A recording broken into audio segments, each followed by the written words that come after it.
আসসালামু আলাইকুম। আমি ডাক্তার মোহাম্মদ ইব্রাহিম শিকদার, বাংলাদেশ জনস্বাস্থ্য হোমিও থেকে। আমি ফুসফুস বিষয়ে কিছু কথা বলতে চাই। মানুষের শরীরের শ্বাসকার্য সম্পন্ন করার যে অঙ্গ, তার নাম হচ্ছে ফুসফুস। মানব শরীরে সাধারণত দুইটা ফুসফুস থাকে, আমাদের বক্ষ গহ্বর এবং হার্টের পাশে এর অবস্থান। ফুসফুসে সাধারণত যে ধরনের ক্যান্সারগুলো আমরা পাই তার মধ্যে উল্লেখযোগ্য দুইটা বিশেষ ক্যান্সার আমাদের বেশি দেখা যায়। সেটা হচ্ছে স্কোয়ামাস কোষ কার্সিনোমা, আর একটা হচ্ছে এডিনো কার্সিনোমা। সাধারণত এই দুইটা ক্যান্সার আমরা বেশি দেখতে পাই। পশ্চিমা দেশের একটি সমীক্ষায় দেখা যায় যে যে সমস্ত পুরুষের সাধারণত ক্যান্সারে মৃত্যু হয় তার 50%ই এই স্কোয়ামাস কোষ কার্সিনোমা ক্যান্সারে মারা যায়। এবং এর কারণ হিসেবে যেটা পাওয়া যায় যে ধূমপানের সাথে এর নিবিড় সম্পর্ক, অর্থাৎ ধূমপানই হচ্ছে এই রোগ সৃষ্টির মেন কারিগর।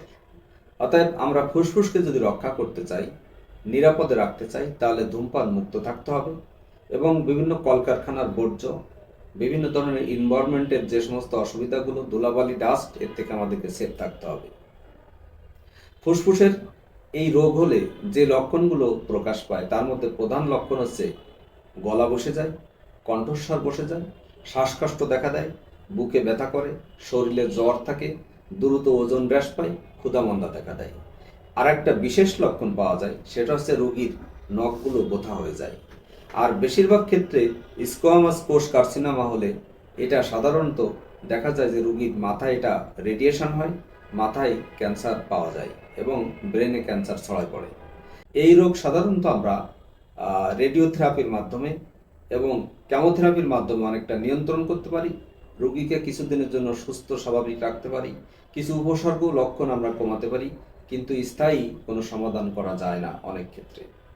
তো এই রোগ নির্ণয়ের জন্য সাধারণত আমরা বুকের সিটি স্ক্যান এবং বায়োপসির মাধ্যমে এই রোগ খুব সহজেই নির্ণয় করতে পারি।